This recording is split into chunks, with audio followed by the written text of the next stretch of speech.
Whoa, man. So we got to talk about how the Joel Klatt thing happened, and I think it's an outstanding story, and I'm actually excited to tell it after the bumper. Don't be cornering me. Hold up. Time. You gotta help me with that corner shit. What's up, kinfolks? It's RJ Young. I'm not on a step. I'm considering the like and subscribe button because I upload a video every single day. It's always college football related, sports related. We have a good time. And today, got to talk about having the guest at the top of my list of guests to get on my radio show today, the RJ Young Show on the Sports Animal 97.1 FM, where it was appointment radio, which, by the way, is not an easy thing to accomplish. And usually it's all built around who's going to be talking with you on the air, because quite honestly, I do this every single day, but radio station, I do it 5 days a week, 2 hours a day, right? And I am a solo host, which is to say that I give a take that goes for about 7 to 15 minutes, depending on the constraints of each segment break, commercials, so forth, so on, right? So usually people are showing up, not unlike they do now, to hear me talk. But dating back to last year, guy I wanted to talk with the most in the college football universe is Fox's lead college football play-by-play analyst, Joel Klatt. Now, I want to talk to Joel for the same reason that a lot of Oklahoma fans want to hear me talk to Joel. Goodness me, and I got the master's in English. He spoke highly of Oklahoma, but it's more than that for me, right? I get it. Lots of people speak highly of Oklahoma. Like later, you're going to hear me talk about Oklahoma, LSU, Clemson, Ohio State, if you haven't already. But what I like most about Joel is he has this unique way of being able to relate what is happening in real time as a play is unfolding, pick out the most important parts of the play, and then tell the audience what they missed. And he got into this in our interview because I had asked him about it. How do you do that? Now, he played college football, okay? And as much as people want to drag him, he was actually damn good. And I don't think enough people give him credit for that. He came out playing professional baseball, stopped doing that, went to the University of Colorado, and asked Coach then, do you know of a place I can walk on as a small college quarterback? And Gary Barnett, head coach for Colorado at the time, said, why don't you just walk on here? And he said, okay. He also told him not too long after that, why don't you take up golf? Because Joel didn't expect to start, didn't expect to really play, especially as a freshman. He just kind of, was 20 years old. He's already 2-3 years older than most of the guys that are freshmen at Colorado. So he's going to play scout team quarterback and try to help get things together. But as you heard him talk about in the interview, if you haven't already, it's excellent. He spent a lot of time with the offensive coordinator. He's just diagnosing defenses and figuring out how defenses work before he ever got into Colorado's scheme and what they did offensively. Now, he eventually got his first start as a sophomore in 2003 and threw for over 400 yards against Colorado State and set 44 records after walking on at Colorado as a quarterback, wearing the C and the number 14. Outstanding career, right? It was cut short by concussions. He took one really savage hit to the head by a Texas defender that turned the lights out, and he was done playing, right? In my research getting ready for this interview, I found that he has to wear sunglasses when he goes outside, because if he's out in the sun for 20 minutes or longer, he gets headaches. So all of this, right? And then he comes up calling high school football and doing morning drive radio in Denver, and eventually works his way into studio gig with Fox and onto the FS1 platform as it's launching, and talks his way into the broadcast booth because he's sure that he could be good at this. And we all know why. He studies so much and he knows so much about football, and he really, really loves football like I love football. I say a lot of people like football. They don't love it. To love it is to be rewinding back YouTube clips, figuring out, how does this offense work? How does this defense work? What am I missing? What are the small things? What is the technique that the corner is playing? Why are they trying to press this wide receiver outside? And I love how he related defenses to wheels, because that's how they operate, right? Open coverage versus closed coverage. It was fun just to hear him geek, and I was trying to do my damnness to do a good interview, a good professional interview, because we worked too hard to get there. and for me to just fan out and geek out and my eyes pop out of my head so that people could call us amateur. No, we started from a step mill, man. We were holding the phone out like this on a piece of cardio equipment, talking about Baker Mayfield planting a flag, telling stories about the Giving Tree. Now it's like Baker Mayfield. That's for you, Warthog.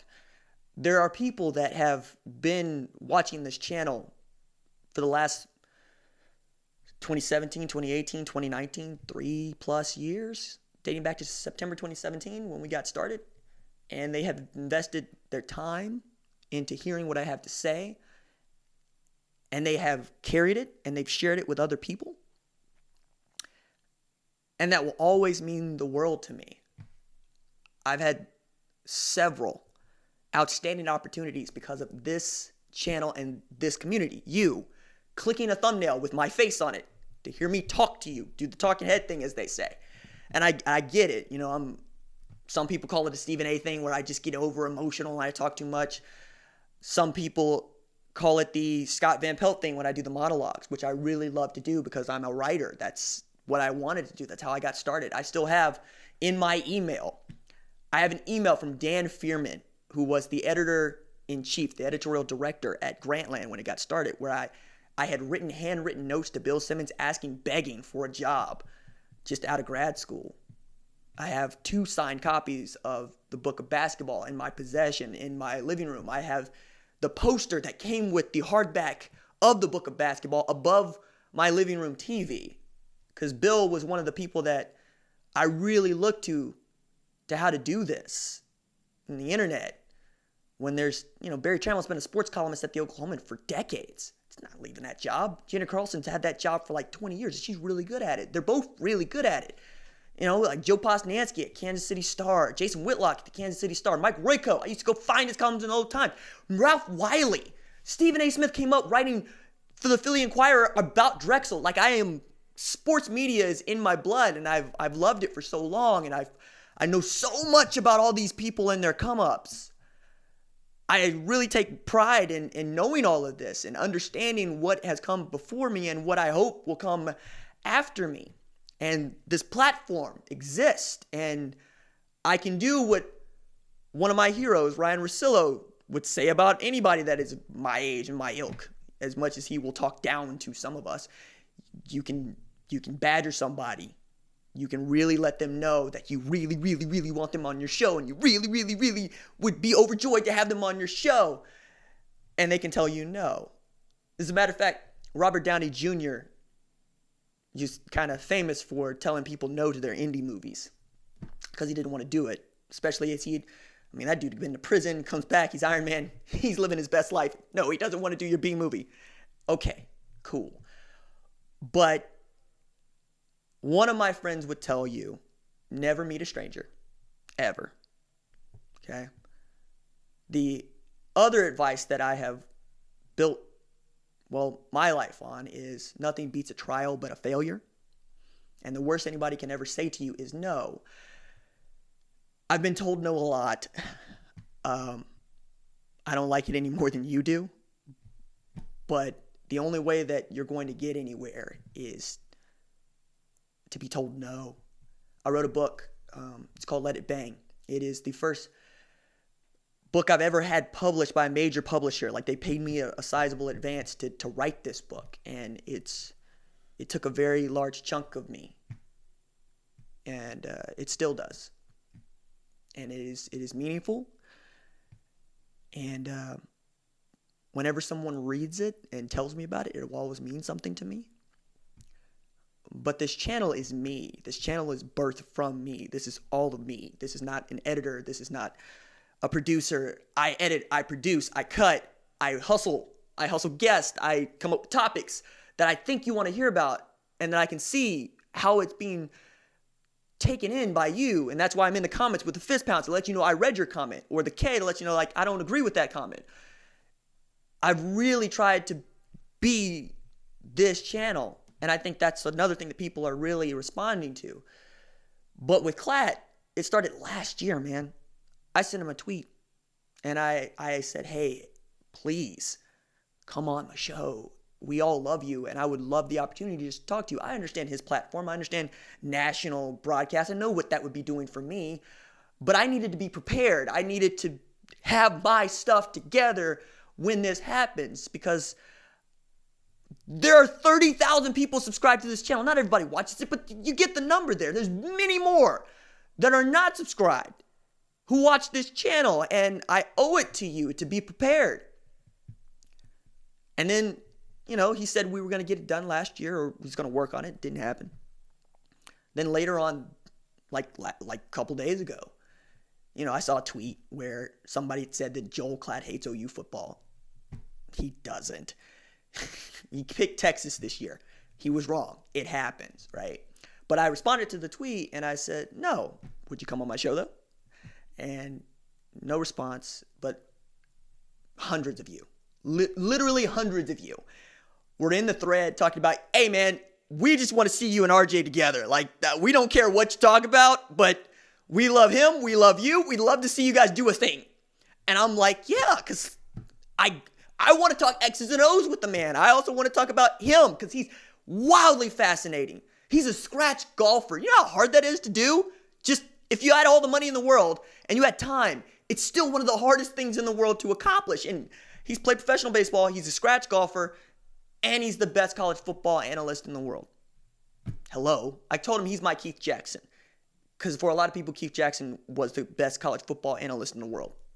You can do with that what you want. But I say all that to say, when Colin Cowherd came in and it felt like a jab, might not have been a jab, it felt like a jab, to say yes to his tweet about, do you think I hate OU football?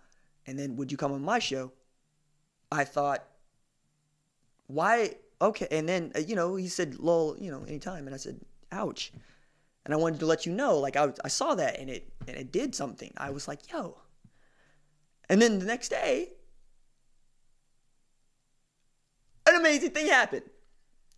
Joel said, hey, I'm off the road. I have some time. And I was like, let's go. Let me slide into the DMs. And then on the radio today, we had an outstanding conversation, and he said he would like to come back, which we did. I say we did that because you watching has forced me to do what I've always wanted to do, which is to get better, which is to be prepared. It's one thing to ask a guy repeatedly to come on your show. It's another thing to waste his time. I did not want to waste his time, and I did not want to make you look bad. You, the viewer, my mom, my girlfriend Laurel, everybody who believes in what we're doing here, that believed this was worthwhile, that I was worth the investment. I want to vindicate you every step of the way. I worked so hard to do that. And there are days where I succeed, and there are days that I don't. And today was a day that we succeeded. And I hope Joel knows that it doesn't just mean the world to me, it means the world to all of us. Because as I've said before, I'm not even supposed to be here, guys. And yet we're here, and we're doing this. We are doing this. Thank you.